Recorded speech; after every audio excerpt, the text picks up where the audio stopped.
First of all, I'd like to welcome each and every one of y'all here today. It's a special occasion for us.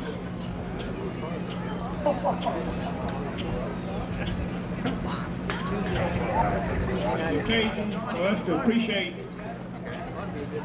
what the Jenkins family has done for us and has done in the past.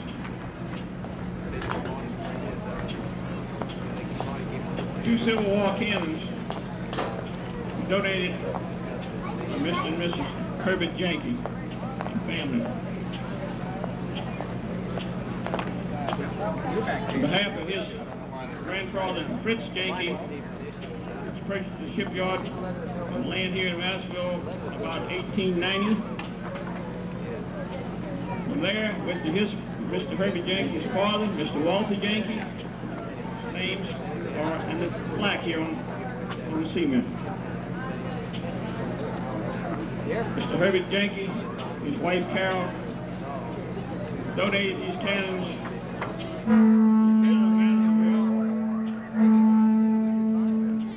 in remembrance of his family, his father, and his grandfather. We're very appreciative of that. Something that the town will cherish from now, hopefully forever.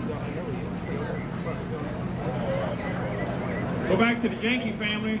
Just a few things I'd like to note so people here would understand that the Yankee family has been a part of Madisonville for many years.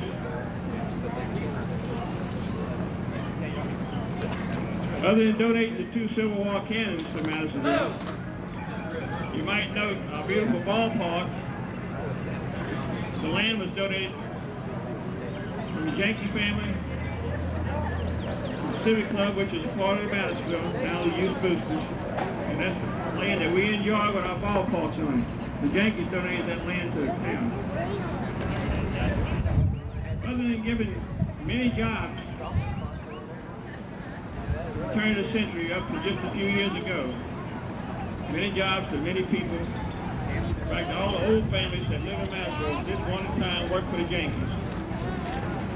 We appreciate that. Also, the council and I adopt the resolution.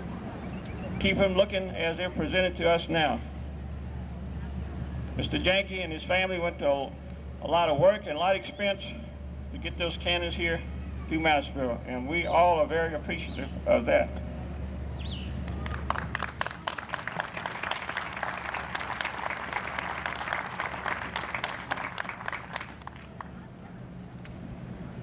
Before I sign off, I'd like to do some thanks, and I usually forget a few people, but hopefully not. I want to thank Ginger Stanger and Jean Matichik, ladies with the museum that's worked hard to help promote this day and get everyone out like we have now. Also, I'd like to thank the Civil War enactment soldiers,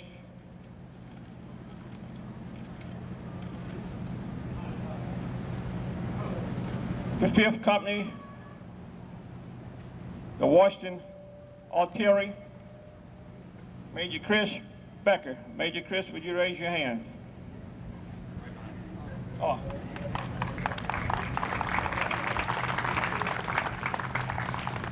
Major Chris Becker is an expert in firing these authentic cannons, and he just demonstrated what he can do with his soldiers. Splendid job. Also, Mr. Bill Feinwick with the Yankee family helped do all the engineering and getting the cannons here and get pieces made for them that we had to replace. Bill, raise your hand out there.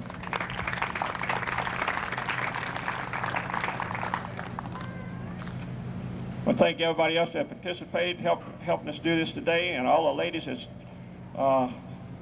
in dress. I'd like to thank Miss Polly Anderson. Polly?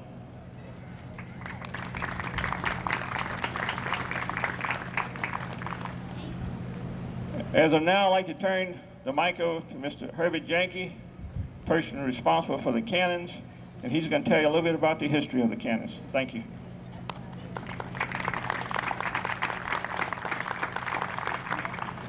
Thank you, Peter. you have already recognized almost everyone who had a part in setting this day's celebration up. But I particularly want to call attention to Bill Von Weg. Bill, will you step up here? Bill is the one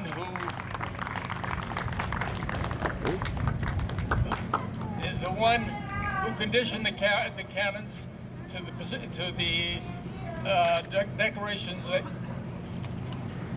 that they are now, and I'd like to formally recognize him for what he's accomplished.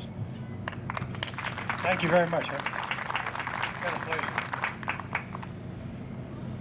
I also want to thank Polly Anderson for what she's done in bringing the reenactors here. Polly, hold up your hand.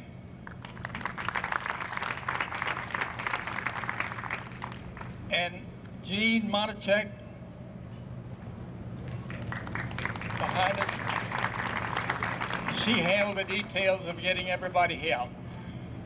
And finally, and not the least by any amount of means, my wife Carol, who originated the idea of giving the cannons to Madisonville and has been a main spark plug in keeping it going.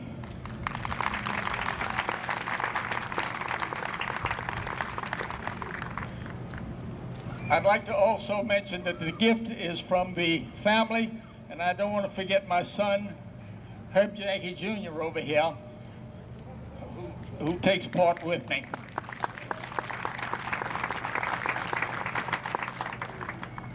About 100 years ago, my grandfather Fritz became interested in Madisonville.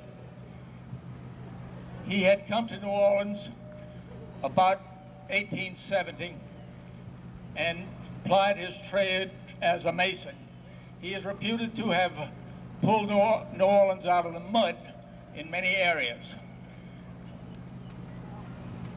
To carry his business on, he needed his raw materials of sand, gravel, and shells. And he is the first one who brought hydraulic dredging to this area. And he found out that we had lots of deposits of sand up and down the river. He acquired the shipyard just about 100 years ago and used it to maintain his tugboats and also the 30-odd barges that he used to transport material.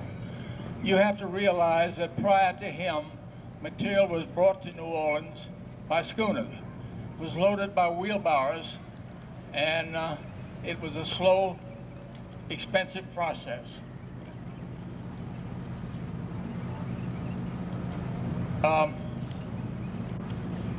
While his interest in the area was so much, he acquired a piece of property up at the confluence of the Bogafalaya, the Tchefuncte, and the Abita rivers, a part that the family still owns. My father, Walter Yankee, loved the place so much that he decorated it, made many plantings of camellias, azaleas, etc. And he had planned to open a public garden similar to the public gardens elsewhere in that area. Unfortunately, this was done right at the deep part of the Depression, and finances would not permit him to complete his wishes. He died in 1911, leaving the business to his sons. Walter, my father, was the youngest of the three. During World War I, the family negotiated a contract with the government to build many ships here on the shipyard.